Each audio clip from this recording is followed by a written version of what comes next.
Hoje a gente vai para a terceira sessão aqui desse ciclo 1, que é uma sessão que a gente vai falar sobre os movimentos neuroevolutivos. Hoje é um bom dia para falar sobre isso, porque ontem a gente tem um grupo do pessoal que já está mais para frente, nos grupos que a gente começou ontem, inclusive, né? Para a gente discutir casos e trazer nossas próprias histórias também, a gente já tem mais intimidade, né?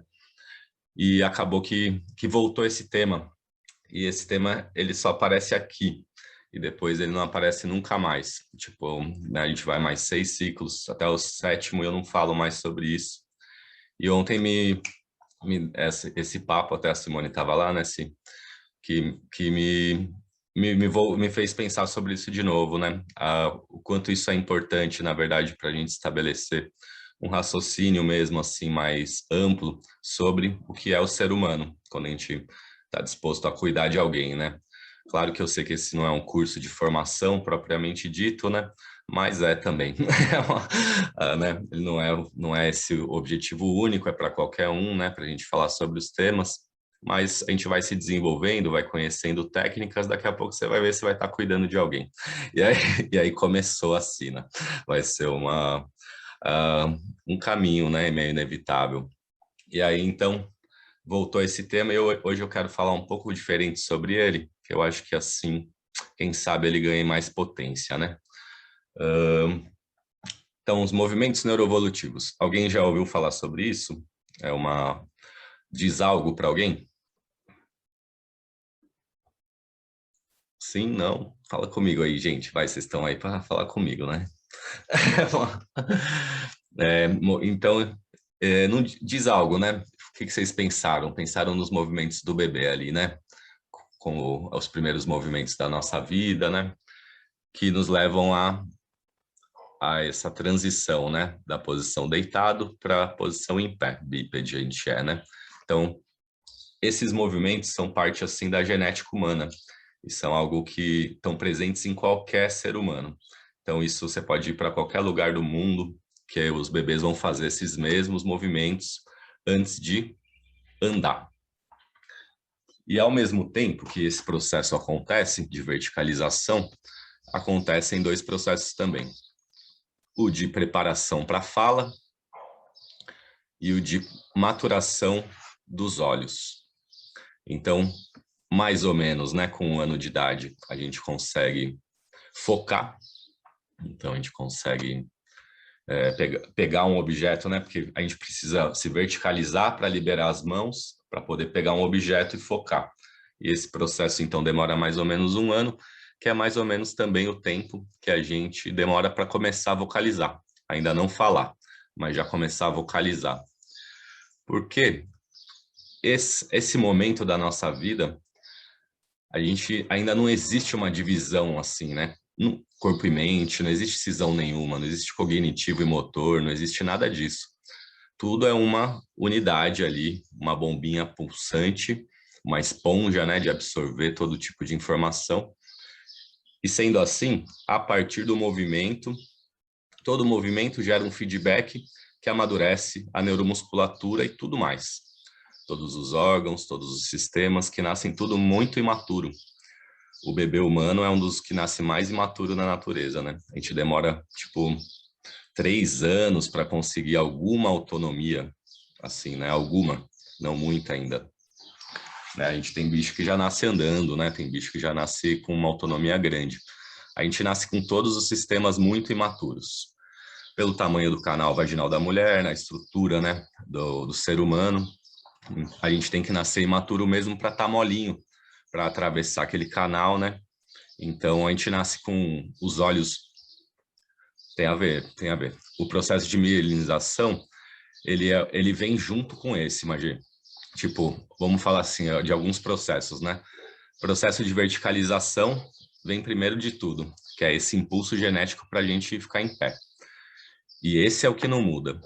Esse é o que a gente vai falar mais hoje, porque depois eu explico por quê. Isso demora mais ou menos 1 ano. O processo de mielinização é o processo de maturação do sistema nervoso. A bainha de mielina é o nome de uma capa, né, que recobre todo o sistema nervoso. e ela é fundamental para o bom funcionamento dos circuitos. Se está sem essa capa, é como se a gente estivesse em curto-circuito. Nossa eletricidade pode sair para o lugar errado. E o processo de mielinização, ele dura até os 3 anos, mais ou menos. Então, ele é mais longo do que o de verticalização. E foi legal que você perguntou isso, Magê, porque eu falo muito sobre os esfíncteres aqui, né? Isso é um tema que as pessoas não falam muito, né? Só que ele é fundamental também nesse processo, né? Porque quando o Freud vem e fala sobre a teoria da libido, aí ele vai falar sobre o movimento do prazer no corpo. E aí ele fala, né, fase oral. Então, primeiro momento, prazer todo na boca, sucção, né, é a sobrevivência do bebê.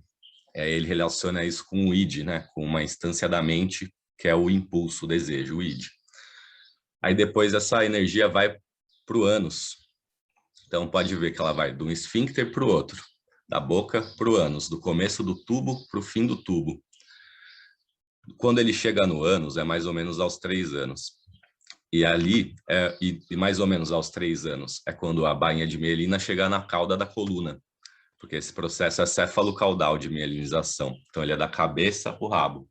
Nosso rabo é o sacro, né? Então, você vê como as coisas vão se ligando, né? E esse mesmo momento é o que a gente pode chamar de educação dos esfíncteres, na educação da criança, né? E esse é um momento muito importante, porque ele vai determinar a formação ou a possibilidade da formação de alguns tipos de caráter que são muito difíceis de lidar, quando a gente vai falar de Reich, né? O Reich que traz essa ideia dos caráteres, né? Por exemplo. Então, por quê? Vamos tentar visualizar isso, porque não é tão difícil. Primeiro momento, energia na boca, sucção, amamentação. Como essa amamentação acontece, determina um padrão de comportamento que você vai adquirir. Você é um bebê que precisa sobreviver ali dentro. Então, amamentação fundamental. Quando a gente amamenta, é também quando a gente vai amadurecer os olhos, porque eu vou lá no bico do seio, né, e fico vesgo, converjo o meu olhar. Aí eu olho para minha mãe, ou para quem está me amamentando, né, e aí eu vou fazendo esse movimento, divergência, convergência, que é o que vai amadurecer esse globo ocular que nasceu imaturo. É o que vai permitir que essa musculatura do globo e o formato dele se consolide para daqui a 1 ano a gente conseguir começar a ver, focar. Aí foi lá para a cauda. Agora a gente está, então, fase anal, estamos falando de 3 anos, mielinização terminando, educação dos esfíncteres. Educação dos esfíncteres é assim, a primeira coisa que a gente toma consciência que produz é cocô. E isso é, até para quem tem filho, né, bem comum, assim, de repente, por volta dos 3 anos, seu filho vai lá, caga no chão, se pinta todo de bosta e vem te mostrar, tipo, orgulhoso do que ele fez. Tipo, olha o que eu tô fazendo. Tipo, e isso é importante no desenvolvimento da criança, assim, como a gente vai lidar com isso. Tipo assim, né? Porque ele tá orgulhoso de estar produzindo algo assim, só que é cocô que existe, né? Muitas questões em cima disso. Aí tem muitos casos, por exemplo, que é muito comum, né? Quando Freud começa a estudar psicanálise, ele só fala sobre caráter obsessivo e histérico, porque ele pega um pós-peste na Europa e a mania de limpeza fica muito exacerbada e isso modifica a educação dos esfíncteres. Então, eu vou mostrar aqui que eu achei mais fácil. Assim, né? Vamos supor que é uma criança, né? E ela tá com vontade de ir no banheiro. E ela ainda não tem, né? Ela tem tipo 3 anos e ainda não pode controlar os esfíncteres. Ela não consegue ainda, não chega lá, né? Se a minha milenização não chegou na coluna, quer dizer que eu não vou conseguir controlar ainda meu esfíncter de baixo. Mas aí eu sou obrigado por uma pressão da família, que eu vou fazer? Eu vou fazer assim, né? Ó, eu vou encolher minha bunda, vou segurar aqui e vou reter o meu cocô, meu xixi, com uma musculatura acessória. A gente faz isso de vez em quando, só que a gente é adulto. Só que se você vai obrigando a criança a fazer isso de novo e de novo e de novo, você vai tornando crônica essas tensões que vai fazendo toda essa musculatura ficar hipertrofiada aqui da bunda ou até aqui do assoalho pélvico. Então, e isso vai se cronificar e já era. Isso vai dar origem, vai mudar ou vai determinar qual é a tua bioenergética, como que a tua circulação vai ser. E aí, ali, por exemplo, você vai ter origem nos caráteres masoquista, alguns tipos de psiconeurótico, assim, já às vezes até ligado a psicoses. Então, assim, tipo, o potencial de surto, de loucura, ele é em outro momento que ele é instalado, vamos dizer assim. Mas ali é onde a gente vai formar o caráter. Então, para o Reich, né, primeiro vem o temperamento, que é uma coisa inata e imutável, assim, né, vamos dizer, uma direção de desejo. E aí depois a gente vai construir o caráter de acordo com a nossa relação com o meio. Esse desejo contra ou, né, junto nesse sistema que você vive, familiar, social, né? E aí a junção disso forma a personalidade. E aí, por isso, quando a gente vai trabalhar no olhar reichiano, numa terapia, você vai olhar para o caráter, porque é onde você pode mudar. Você não vai olhar, né, para o temperamento, porque ali não tem o que fazer. A personalidade já está formada agora, né? Então a gente vai modificar o caráter. E o caráter é o quê? É como se estruturam as nossas couraças, como se estruturam as nossas defesas. É isso que vai determinar o nosso funcionamento, nossos hábitos. Então a gente vai estar olhando para isso. Depois, ponto final, depois no final, né, dessa história vem a genitalização, então, né, que é quando essa energia chega no genital, que é por volta dos 6 anos ali, que já é bem comum também para quem tem criança, assim, por perto. É uma fase que a criança fica muito com a mão no genital mesmo, começa a descobrir esse prazer ali, né? E não tira a mão. E isso também é um momento importante de como a gente lidar e tal. Não existe fórmula, né? Essa é a dificuldade, não existe, não é sempre igual, cada criança é de um jeito e cada um recebe de um jeito. Então também não existe uma fórmula, não é sobre isso que a gente vai dizer, né? É só para a gente entender como é que a gente pode pensar, assim, raciocínios para a clínica, né? Beleza. Voltando então agora aos movimentos, né? A gente está falando, hoje vai falar de movimentos neuroevolutivos, estamos falando, e da importância disso. Eu aprendi isso no método Padovan de reorganização neurofuncional, que é um método de reorganização neurofuncional, que é uma linha que existem vários métodos desse tipo, e ele é brasileiro, eu amo esse método, assim, sabe, eu gosto mesmo, assim, é a coisa mais linda que eu já trabalhei, e ele é criado por uma brasileira que nasceu no interior, no sertão da Bahia, uma cidade minúscula, Santana dos Brejos. Passei lá perto outro dia só para dar uma sacada, não tem nada. Tipo, nada, nada, nada, nada. É um sertãozão assim mesmo, no meio do sertão, assim, não é perto de lugar nenhum que eu posso te falar. É tipo muito ermo. E essa mulher tem uma história incrível, assim, ela foi criada, era uma família grande, né? Ela era uma das filhas mais novas, né, dessa segunda geração, e a avó dela era tipo uma autoridade moral local. Então ela era tipo uma curandeira, ao mesmo tempo que ela era procurada para resolver conflitos. Então ela tinha uma inteligência assim nesse sentido emocional e de relação, que ela era reconhecida por isso nessa vila. E aí era tradição nesse lugar que um dos netos fosse criado pela avó. E a Beatriz, então, foi para a casa da avó e foi criada por essa avó. E ela fala, né, que a vida era assim. A avó dela falava assim, eu conheci ela já, ela me contou essas histórias. Tem 95 anos hoje. E aí ela falava que a avó dela falava, ó, Beatriz, pega o caderno e vai olhar a vaquinha lá, escreve para mim o que acontece. Ó, tem um João de Barro fazendo uma casinha ali, anota lá pra gente, desenha. E essa foi a vida dela até os 10 anos. E aí, com 10 anos, ela pegou tuberculose. Isso aí, tipo, lá para trás, né, cara, a tuberculose era uma doença sem cura, assim. E aí ela, a família dela tinha alguma grana, assim, e mandou ela para Campos do Jordão, que era o que eles faziam, né? Mandava para um lugar alto, com um ar bom, e deixava a pessoa lá. E ela foi para tipo um convento, assim, que ela foi mandada. Então ela ficou lá dos 10 até os 17 anos nesse convento. Nesse meio tempo, o pai dela também teve tuberculose e foi para um outro convento ali próximo. Então ela foi educada lá, nesse lugar. Ela não teve acesso a estudo assim, né, formal. Aí ela saiu de lá com 17, ela terminou, né, e aí ela ficou um ano a mais trabalhando lá, porque ela sentiu que devia, né, ficar ali mais um tempo. E foi para São Paulo no carnaval seguinte, com 18 anos. Aí no carnaval ela conheceu Arnaldo Padovano, que é o cara que dá o nome pro método dela. Foda, né? Ela chama Beatriz Leão Alves.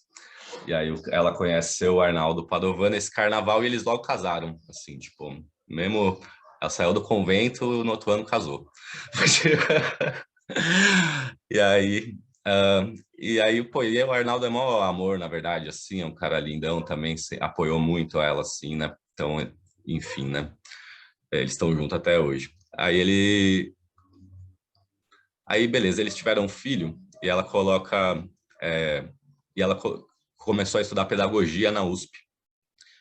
E aí, quando as filhas tinham 4, 5 anos, assim, ela começou a procurar escola e não. Puta, ela era da pá virada, a Beatriz, assim, tipo, não vou pôr minha filha nesses lugares, não. E aí ela conheceu uma escola Waldorf, lá em São Paulo, tem uma das primeiras, né, na Zona Sul. E aí ela começou a dar aula lá para poder colocar os filhos para estudar. E aí isso aí era começo dos anos 60, meio dos anos 60. E aí ela, nesse tempo, né, na escola Waldorf, né, o professor vai seguindo a turma, né? Não sei se vocês sabem, mas é tipo o mesmo professor que pega tipo na quinta vai até a nona. Ele passa de ano junto com os alunos. E tinha dois alunos da Beatriz que tinham dificuldade de aprendizado.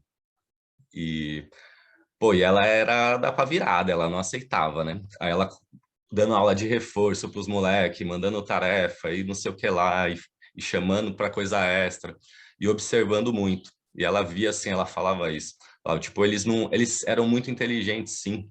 Não, eles não eram, não é que eles eram burros, não era essa a questão.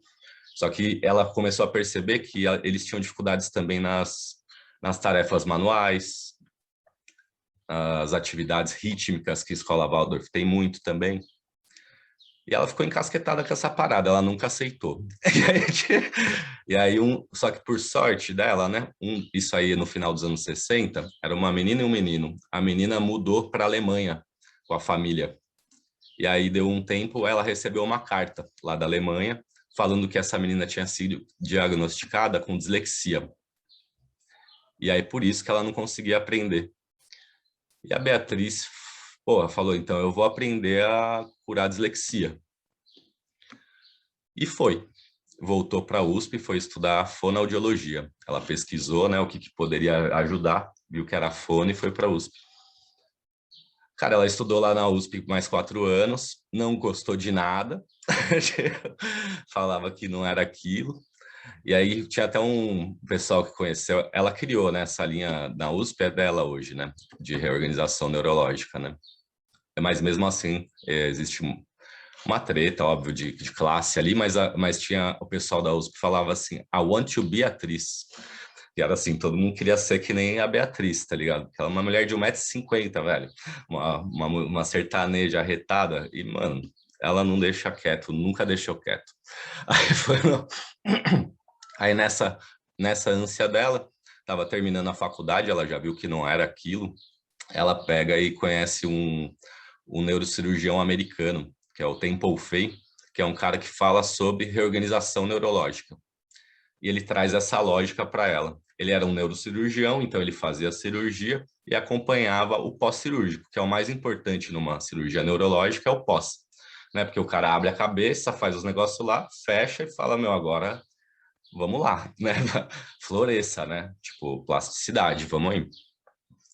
E aí ela foi para os Estados Unidos, estudou com esse cara, ficou um tempo lá, e aí ela volta e junta tudo isso. Ela pega a ideia do Steiner com a ideia do, que é o cara da antroposofia, né, com a do tempo fake desse método, e cria o método dela, que é esse método de reorganização neurológica para tentar curar dislexia.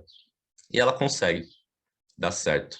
Ela insere um monte de jogos pedagógicos também, e é um trabalho que é assim, repetição desses movimentos que a gente vai fazer hoje. Por isso que estou contando toda essa história, por isso que estou falando sobre tudo isso.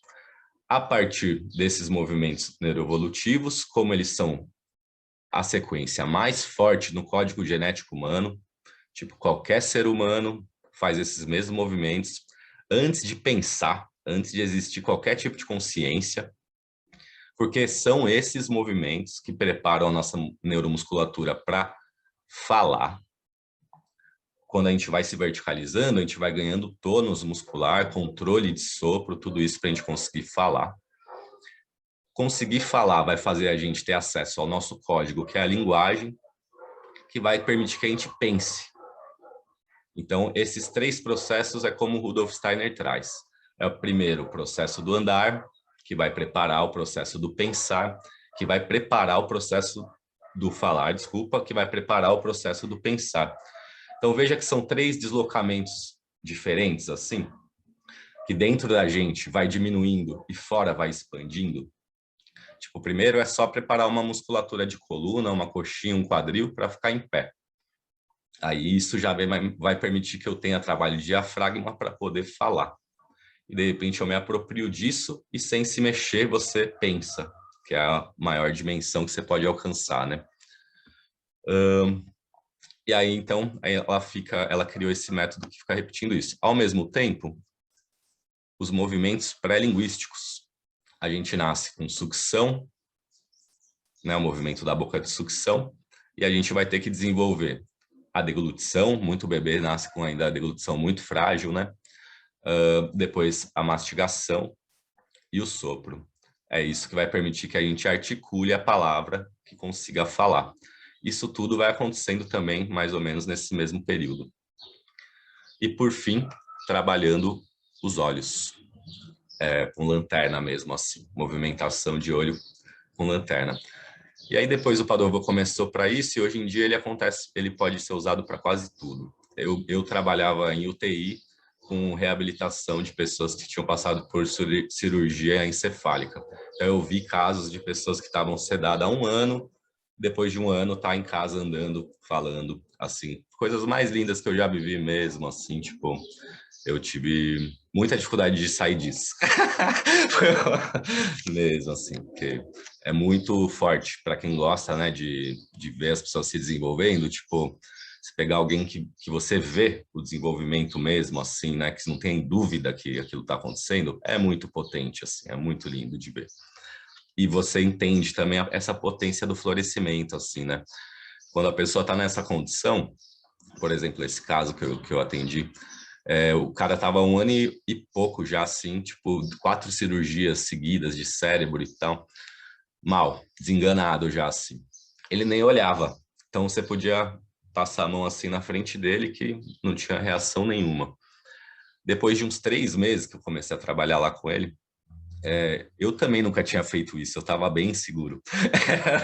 Era uma loucura, porque ainda mais esse método você canta, você fala poesia junto, e no hospital, né, cara, um cara que nem eu, né, cantando, falando poesia, era tipo, e ficavam as enfermeiras na porta, assim, tá ligado? Oh, chegou o louco, chegou o maluco, cantando pro cara morto, tipo assim, né? E, pô, 3 meses é um tempão, é todo dia que eu trampava, né? Você, ai, caralho, será que tá dando certo? Mas eu tinha o apoio, né, da filha da Beatriz e de uma outra terapeuta muito foda, e elas iam lá comigo e falavam, Arthur, é isso aí, continua. Beleza, elas estão falando, eu vou continuar. E aí deu 3 meses, o que aconteceu? O olho dele voltou. Ele começou a olhar de novo. A gente passava, ele seguia com o olhar. Dali a mais 2 meses, aquele olho brilhava. Dava para ver que ele estava lá. Dali a pouco ele começou a vocalizar um pouco, tava... Beleza, gente, história pra caralho, né? Vamos... Vou tentar ser mais objetivo agora pra gente fazer a prática também. Bom dia, Aninha, bom dia, Deise. É porque eu acho que, enfim, eu achei que faltou isso das outras vezes. Eu quero enfatizar que esse tipo de raciocínio é muito importante, porque às vezes a gente pega casos que a gente não sabe o que fazer. E aí, pô, é muito bom olhar para isso, sabe? Porque você é uma forma de entender como você pode gerar vitalidade e também porque a partir da vitalidade é que o florescimento vem, que é essa capacidade de plasticidade neuronal que a gente tem, né? Então, esse pulso que a gente tenta recuperar aqui é o que permite que isso aconteça. Só que tem muitas formas de fazer isso diferentes. E quanto mais a gente souber, né? Quanto mais um arsenal a gente tiver, mais a gente vai poder ajudar as pessoas. Então, essa aula de hoje vai especialmente nesse sentido, tá? É muito simples, vocês vão ver, não tem nada demais. Essa é a frase, as duas frases da Beatriz são as seguintes. Primeira, como é que é? É assim, o homem que faz o que a sábia natureza nos ensina tem menos chance de errar. Bem humilde. Tipo, olha o processo. Você vai entender o processo e se você respeitar ele, vai ser mais difícil de você errar. Né? Não viaja, tipo assim. É a segunda complementa essa.